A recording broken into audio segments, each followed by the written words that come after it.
even though race day dawned with a slightly cooler temperature than what was expected. Big crowds still made their way down to Rover to see the action for round 1 of the TRP National Motocross Championship.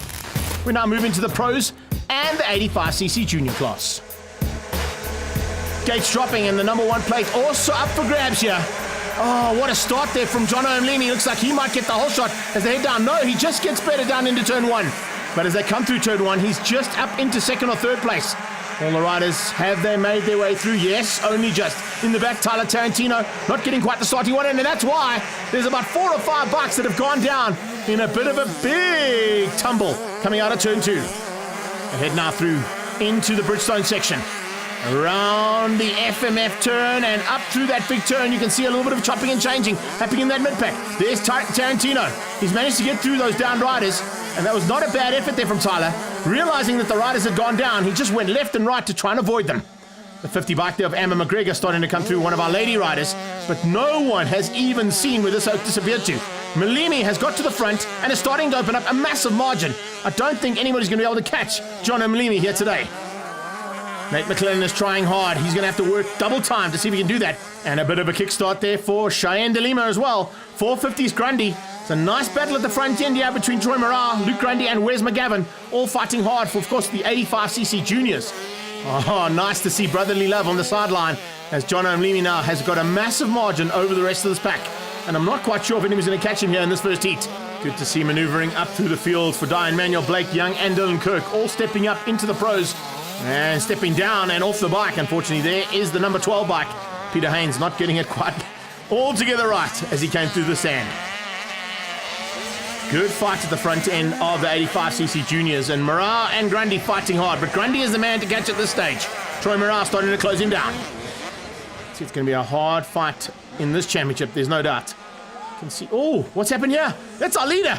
Can you believe it? John O'Mlimi just stalls the bike and ever so quickly gets going again, but oh, he's been closed down rapidly there by Nate McClellan. McClellan definitely looking for a chance to beat him out. Hayden Tully now moving up to 3rd place ahead of Dylan Kirk.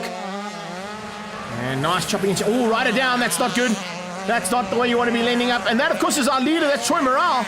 That's the leader of the 85cc juniors. So it looks like it might be a slightly different way that the podium finishes up here for this first heat. Fortunately, he hasn't lost a lot of ground, though. And people losing ground left, right, and centre here. Riders going down, getting caught out by the sand. Nate McClellan's at the front now as well. Can you believe this? Well, we saw the mistake coming out of Melini, and it was a costly one. So McClellan now hits the front and now leads things up. Oh, and there's Grundy going down. So Luke Grundy making a mistake too. Look at how these riders have been caught out here big time by the sand. It's a very difficult course to ride, and it's getting choppier every single time they get round. Grundy has now lost noodles of ground, and it looks like Troy Morale's got through.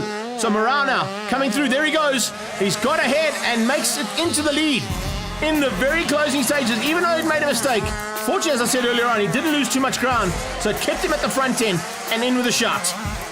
Nate McClellan takes the win, but when you look at the overall results for the day, it's actually John O'Mlimi that wins out over McClellan, Hayden Tully, Dylan Kirk, Leonard DeToy, and Diane Manuel, first time in the 85 Pros. I was in the lead for a few laps until I think the second last lap, and I stalled in the one corner, so yeah, so that let me down, and I managed to start it, but it was too late, so yeah, I was in second. 85cc junior overall results. Troy Morale eventually getting the win overall ahead of Grundy, McGavin, McGregor, and Verstaer. Tyler Tarantino down in 6th. It was okay. Fell about 3 times. But worked my way back up to 1st and fell again, and then but fought back to 1st, and then yeah, led it from there. MX3s and our slightly elderly statesmen come out to do battle now.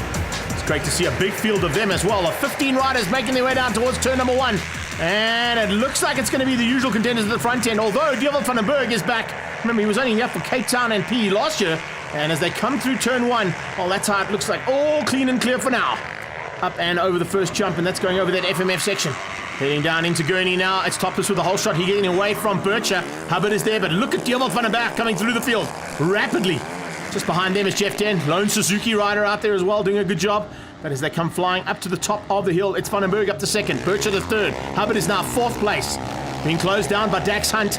Jean van Rooyen out there, Terence Blanc. Oh, that doesn't look good. That's Nanda.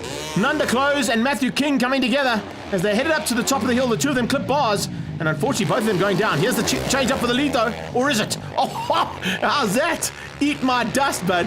Phew, Dierwold van den Berg showing topless the way around. That is only the champion from last year, by the way, Dierwold, and not much respect being shown there. But you can see he's just reveling in these conditions. Topless probably thinking to himself, well, you know what, if he's only going to do 2 rounds this year, I can just let him have his day in the sun, and I'll take it at the end of the season. Dax Hunt now made his way up into the top 5. He's sitting second place, of course, in the 40 to 49-year-olds. 30 to 39-year-olds leading out here with Dierwold van den Berg, and Bircher in third place in second in that category. As you can see, a little bit of change up here. We don't only have MX3s, but we've got age groups in the MX3s we need to take into account as well. Nanda trying to fix the bike.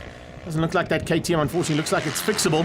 And she may just circulate to get as many points in the bag as possible. Because remember, consistency at the end of the season is what you want. Oh, it's fantastic to see Jean van Rooyen high flying like that. Particularly on a track that is going to sap all your energy out of you. This is probably one of the most difficult circuits they're going to ride the entire season.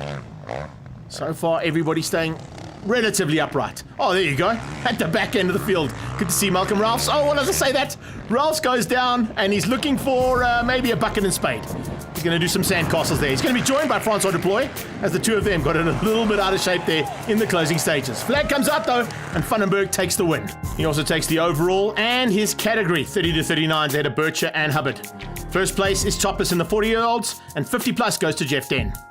I want to thank my team, R&M Racing, team manager Gareth Flynn, CTI, Team CTI for sorting out the bike, Husqvarna, Fast House, Stan Socks, First and Von Zipper. Thank you. Without these guys, I wouldn't be here. Thank you very much.